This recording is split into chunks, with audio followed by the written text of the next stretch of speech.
कहानी की शुरुआत से हमें पता चलता है कि एक खतरनाक ज़ॉम्बी वायरस ने पूरे शहर को तबाह कर दिया है। हर तरफ मौत और डर फैला हुआ है। इसी हालात में फ्रांसिस अपनी पत्नी आयरिस और अपने दो बेटों, बड़े बेटे जोशुआ और छोटे लुकास को बचाने के लिए शहर छोड़कर अपने पुराने गांव के फार्म हाउस की तरफ निकलता है। उनकी कार पर लगे खून के निशान साफ दिखाते हैं कि रास्ता कितना खतरनाक रहा है और देश के ज्यादातर लोग ज़ॉम्बी बन चुके हैं। फ्रांसिस को उम्मीद होती है कि गांव पहुंचकर उसका परिवार सुरक्षित रहेगा, लेकिन जैसे ही वे फार्म हाउस के अंदर जाते हैं, बिखरा हुआ सामान देखकर फ्रांसिस चौंक जाता है। वह अपने माता पिता को आवाज देता है और पिता के कमरे में जाकर देखता है कि वे बिस्तर पर पड़े हैं और उनके हाथ में बंदूक है। फ्रांसिस समझ जाता है कि उसके पिता ज़ॉम्बी बनने से पहले खुद को मार चुके थे। वह पिता की बंदूक और घड़ी अपने पास रख लेता है। तभी अचानक उसे आवाज सुनाई देती है। उसकी मां आधी कटी हालत में जिंदा होती है, दीवार पर सिर मारते हुए बस सॉरी कह रही होती है। अचानक वह फ्रांसिस पर हमला कर देती है,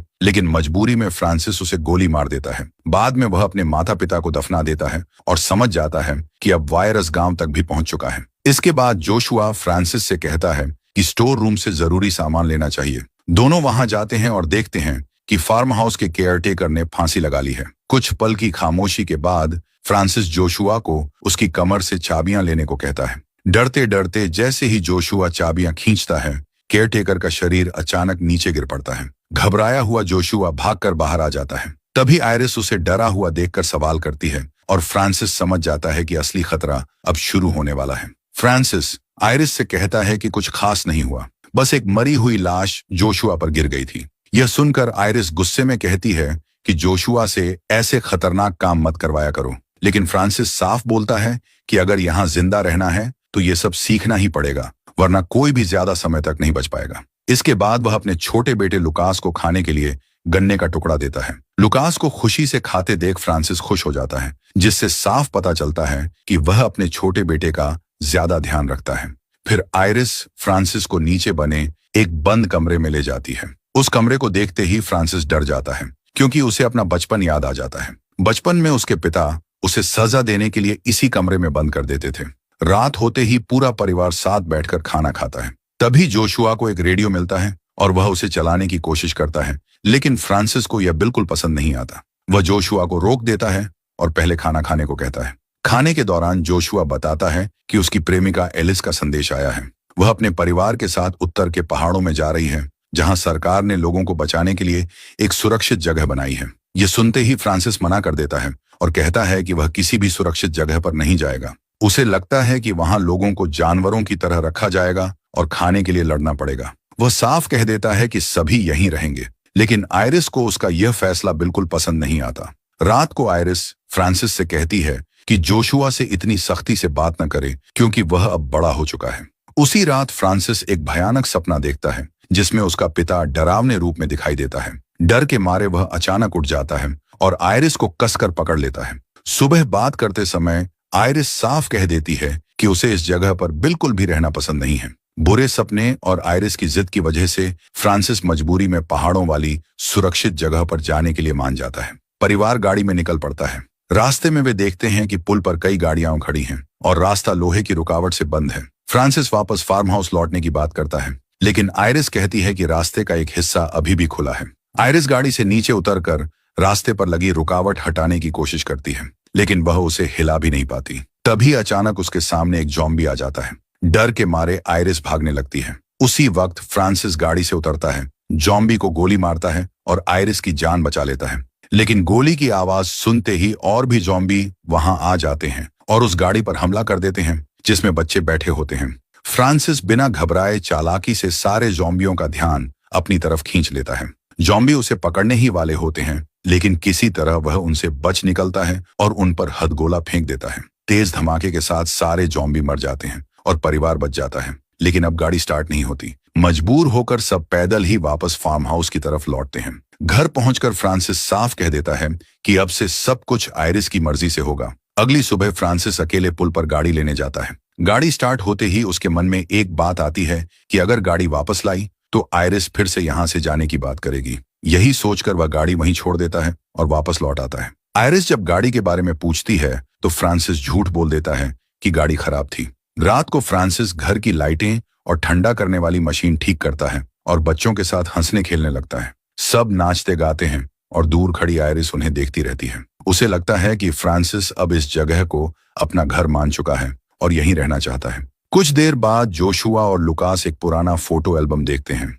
एक तस्वीर में वे अपने पिता फ्रांसिस और चाचा डिएगो को साथ देखते हैं। लुकास कहता है कि जोशुआ बिल्कुल चाचा डिएगो जैसा दिखता है। यह सुनकर जोशुआ उलझन में पड़ जाता है। धीरे धीरे जोशुआ को समझ आने लगता है कि फ्रांसिस उसका असली पिता नहीं बल्कि डिएगो था। यही वजह थी कि फ्रांसिस हमेशा लुकास को ज्यादा प्यार करता था। ये सोचकर जोशुआ और भी शक में पड़ जाता है। अगली सुबह जब फ्रांसिस उठता है तो वह आयरिस से माफी मांगता है और मान लेता है कि अब तक जो कुछ भी हुआ उसकी जिम्मेदारी उसी की है। यह सुनकर आयरिस भी अपने बर्ताव के लिए उससे माफी मांग लेती है। फ्रांसिस आयरिस को माफ कर देता है और कहता है कि आज से वे सब कुछ नए सिरे से शुरू करेंगे। वह भरोसा दिलाता है कि अब वे यहीं रहेंगे और बच्चों की पूरी जिम्मेदारी साथ साथ निभाएंगे। बात खत्म होते ही फ्रांसिस अंडे लेने के लिए बाहर खलिहान की तरफ जाता है, लेकिन वहां पहुंचते ही वह देखता है कि एक पागल कुत्ता मुर्गियों को नोच रहा है। फ्रांसिस उसे भगाने की कोशिश करता है, तभी वह कुत्ता उसके हाथ की कलाई पर जोर से काट लेता है। डर के मारे फ्रांसिस तुरंत घर लौट आता है। आयरिस घबराकर उसके घाव पर पट्टी बांधती है और कहती है कि अब उन्हें यहाँ से तुरंत निकलना होगा। वह बताती है कि पागल कुत्ते का काटना बहुत खतरनाक होता है और अगर जहर फैल गया तो उसकी जान भी जा सकती है। आयरिस अस्पताल जाने पर जोर देती है, लेकिन फ्रांसिस अड़ जाता है और कहता है कि वह कहीं नहीं जाएगा। उसके मुताबिक सही इलाज हो जाए तो घाव यहीं ठीक हो जाएगा। इसी बीच जोशुआ बाहर सड़क पर जाकर रेडियो का सिग्नल पकड़ने की कोशिश करता है। तभी उसे डेल्टा कैंप के बारे में कुछ सुनाई देता है। वह दौड़कर घर आता है और माता पिता को सब बताता है, लेकिन फ्रांसिस को उसकी बात पर भरोसा नहीं होता। गुस्से में वह कहता है कि झूठ बोलना बंद करो। फ्रांसिस मान चुका था कि अब दुनिया में कोई भी सुरक्षित जगह नहीं बची है। या तो लोग मर चुके हैं या ज़ॉम्बी बन गए हैं। रात के खाने के समय पूरा परिवार फिर डेल्टा कैंप की बात करता है। फ्रांसिस सबको समझाता है कि बाहर की दुनिया पूरी तरह तबाह हो चुकी है और वहां बचने की कोई उम्मीद नहीं है। उसके हिसाब से यही जगह सबसे सुरक्षित है और उन्हें यहीं रहना चाहिए। अगली सुबह जोशुआ अपने पिता के पास आता है और कहता है कि वह भी अपने परिवार के लिए कुछ करना चाहता है। वह बताता है कि अब वह बच्चा नहीं रहा और उसे अपनी आजादी चाहिए, लेकिन फ्रांसिस उसकी बात अनसुनी कर देता है और कहता है कि वह अभी इतना बड़ा नहीं हुआ कि अपने फैसले खुद ले सके। वह यह भी कहता है कि कभी कभी परिवार को बचाने के लिए किसी को मारना भी पड़ता है। जब वह जोशुआ से पूछता है कि क्या वह ऐसा कर सकता है, तो जोशुआ जवाब देता है कि अगर परिवार की रक्षा के लिए जरूरी हुआ तो वह यह भी कर सकता है। जोशुआ की हिम्मत परखने के लिए फ्रांसिस उसे बाहर खेत में ले जाता है। वह निशाना लगाता है और उसे गोली चलाने को कहता है। जोशुआ कई बार कोशिश करता है लेकिन निशाना चूक जाता है। फ्रांसिस गुस्से में चिल्लाता है और कहता है कि अगर वह परिवार की रक्षा नहीं कर सकता तो ऐसी बातें करना बंद करे। डर के बावजूद जोशुआ गहरी सांस लेता है और गुस्से में गोली चलाने लगता है। गोलियों की आवाज सुनकर आयरिस लुकास के साथ बाहर आती है और गुस्से में फ्रांसिस को रोकने को कहती है। तभी उसकी नजर सामने खड़े एक ज़ॉम्बी पर पड़ती है। देखते ही देखते एक नहीं बल्कि कई ज़ॉम्बी उनकी तरफ बढ़ने लगते हैं। फ्रांसिस चिल्लाकर सबको भागने को कहता है। सब घर के अंदर भागते हैं, दरवाजा बंद करते हैं और भारी सामान लगाकर रास्ता रोक देते हैं। ऊपर जाकर वे देखते हैं कि ज़ॉम्बी पूरे घर को घेर चुके हैं। कुछ ही देर में ज़ॉम्बी दरवाजा तोड़ने की कोशिश करने लगते हैं। फ्रांसिस समझ जाता है कि अब यहाँ से बचकर निकलना आसान नहीं है। तभी अचानक बाहर एक गाड़ी की आवाज आती है। एक आदमी गाड़ी लेकर आता है और जोर जोर से हॉर्न बजाने लगता है। ज़ॉम्बियों का ध्यान तुरंत उस गाड़ी की तरफ चला जाता है। वह आदमी गाड़ी घुमाकर भाग जाता है और सारे ज़ॉम्बी उसके पीछे दौड़ पड़ते हैं, लेकिन फ्रांसिस गाड़ी को देखकर पहचान जाता है कि वह किसकी है। अगली सुबह फ्रांसिस नदी के किनारे उस आदमी से मिलने जाता है। वहां उसे पता चलता है कि वह आदमी उसका बड़ा भाई डिएगो है। पिछली रात उसी ने उनकी जान बचाई थी। डिएगो बताता है कि वह माता पिता से मिलने आया था, लेकिन फ्रांसिस उसे बता देता है कि अब वे इस दुनिया में नहीं रहे। डिएगो रुककर मदद करने की पेशकश करता है, लेकिन फ्रांसिस को यह बिल्कुल पसंद नहीं आता। असल में फ्रांसिस डिएगो से नफरत करता है क्योंकि शादी के बाद डिएगो का आयरिस के साथ रिश्ता था और जोशुआ असल में डिएगो का बेटा है, फ्रांसिस का नहीं। गुस्से में फ्रांसिस डिएगो को तुरंत यहाँ से चले जाने को कह देता है। जाने से पहले डिएगो उसे एक नक्शा देता है और कहता है कि अगर जिंदा रहना है तो उत्तर के पहाड़ों में बने कैंप में चले जाना। वह यह भी बताता है कि शहर के ज़ॉम्बी धीरे धीरे इसी तरफ बढ़ रहे हैं। फ्रांसिस गुस्से में नक्शा जलाने ही वाला होता है, लेकिन आखिरी पल में रुक जाता है और उसे अपने पास रख लेता है। घर लौटकर वह डिएगो की जैकेट आयरिस को दिखाता है। आयरिस उदास हो जाती है और बिना कुछ बोले अपने कमरे में चली जाती है। अब फ्रांसिस को लगने लगता है कि ज़ॉम्बी किसी भी वक्त यहाँ पहुंच सकते हैं, इसलिए वह दरवाजों और खिड़कियों को और मजबूत करने लगता है। इसी दौरान खेलते खेलते लुकास बेसमेंट में पहुंच जाता है। जैसे ही वह खिड़की से बाहर झांकता है, डर के मारे चीख पड़ता है। आयरिस वहां आती है और देखती है कि बाहर एक बूढ़ा ज़ॉम्बी खड़ा है। वह लुकास को समझाती है कि यह ज़ॉम्बी कमजोर है और खतरनाक नहीं है, लेकिन फ्रांसिस चुपचाप यह सब सुन रहा होता है।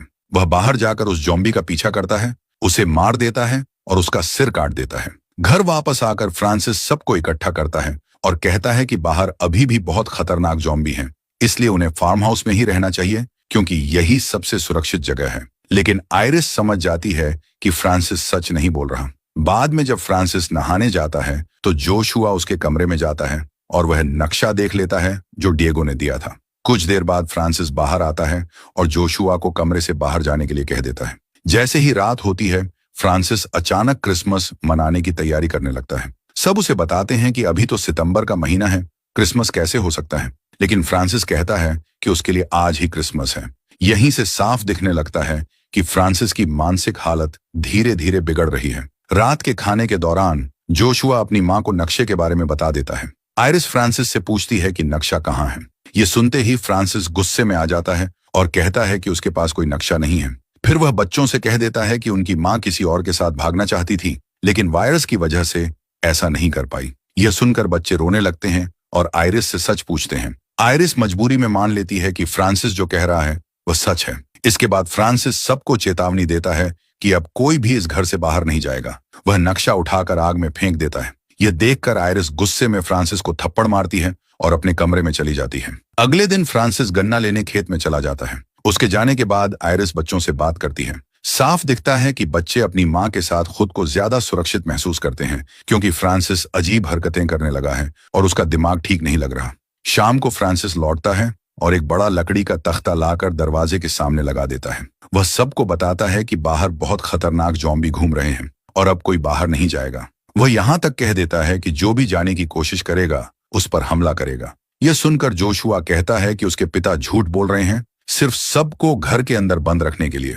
जोशुआ की बात सुनकर फ्रांसिस आग बबूला हो जाता है। वह जोशुआ को थप्पड़ मारता है, उसे नाजायज औलाद कहता है और गाली देने लगता है। तभी अचानक दरवाजे पर दस्तक होती है। बाहर एक सैनिक खड़ा होता है जो मदद मांग रहा होता है। फ्रांसिस उसे भगा देता है, लेकिन जोशुआ दरवाजा खोल देता है और उसे अंदर आने देता है। आयरिस देखती है कि सैनिक बुरी तरह घायल है। सैनिक बताता है कि वह डेल्टा कैंप में काम करता था। खाने की तलाश में वह शहर गया था, लेकिन वहां ज़ॉम्बियों ने हमला कर दिया। उसके सारे साथी मारे गए, लेकिन वह किसी तरह बच निकला। वह बताता है कि एक आदमी ने अपनी जान जोखिम में डालकर उसे बचाया और मरने से पहले इस घर का पता दिया। सब समझ जाते हैं कि वह आदमी डिएगो था। आयरिस घबराकर पूछती है कि क्या डिएगो जिंदा है।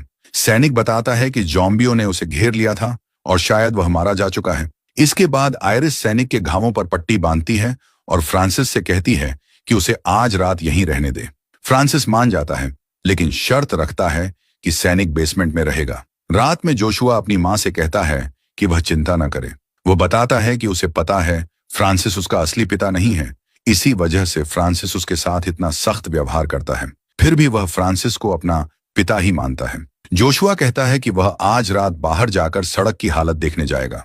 आयरिस उसे इजाजत दे देती है और जोशुआ चुपचाप घर से निकल जाता है।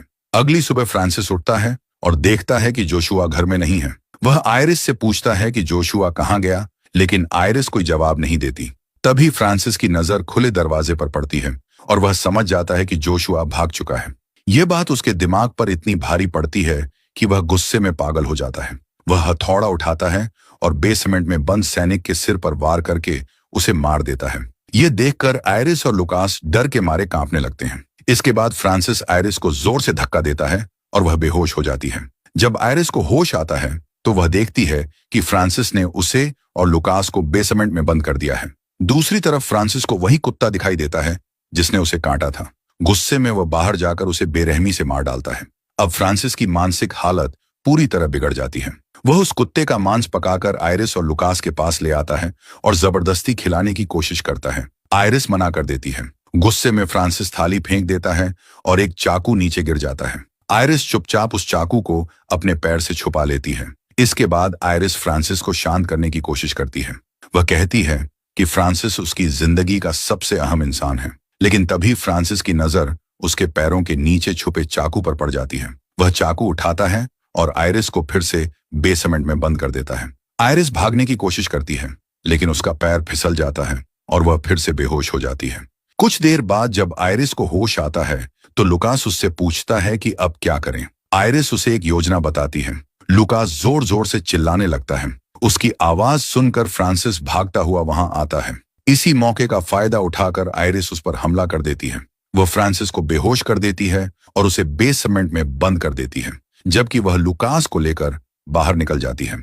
बेसमेंट में बंद फ्रांसिस अपने बचपन की यादों में खो जाता है। बाहर आयरिस लुकास को लेकर भागने की कोशिश करती है, लेकिन तभी दरवाजे पर उसे डिएगो दिखाई देता है, जो अब एक ज़ॉम्बी बन चुका होता है। डर के मारे आयरिस लुकास को पकड़कर वापस घर में भागती है, लेकिन ज़ॉम्बी डिएगो भी अंदर घुस आता है। वह सीधे लुकास पर हमला कर देता है।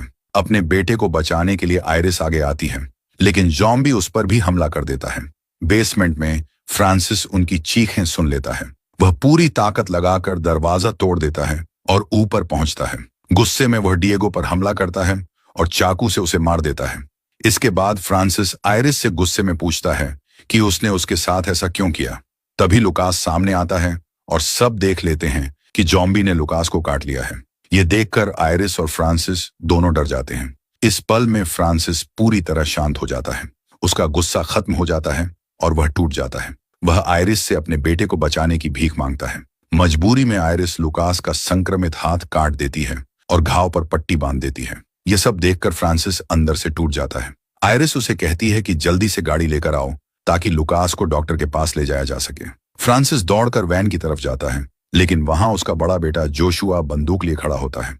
फ्रांसिस को खून से सना देखकर जोशुआ समझ लेता है कि उसका पिता पूरी तरह पागल हो चुका है और शायद उसने आयरिस को मार दिया है। डर और गुस्से में जोशुआ गोली चला देता है। जब जोशुआ घायल फ्रांसिस के पास पहुंचता है तो फ्रांसिस अपने बेटे का हाथ पकड़ता है और कहता है कि उसने हमेशा जोशुआ को अपना ही बेटा माना है। वह उससे माफी मांगता है कि अगर कभी उसे दुख पहुंचाया हो। यह सुनकर जोशुआ टूट जाता है और रोते हुए कहता है कि उसने अनजाने में बहुत बड़ी गलती कर दी। लेकिन तभी फ्रांसिस वहीं दम तोड़ देता है। जोशुआ फूट फूट कर रोने लगता है। उसे एहसास होता है कि सब कुछ खत्म हो चुका है। अब वह वैन लेकर वापस घर जाता है, जहां आयरिस उसका इंतजार कर रही होती है। आयरिस को अभी तक पता नहीं होता कि फ्रांसिस मर चुका है। अब न फ्रांसिस जिंदा है और न ही उसका भाई डिएगो। पूरे परिवार की जिम्मेदारी अब अकेली आयरिस पर आ जाती है।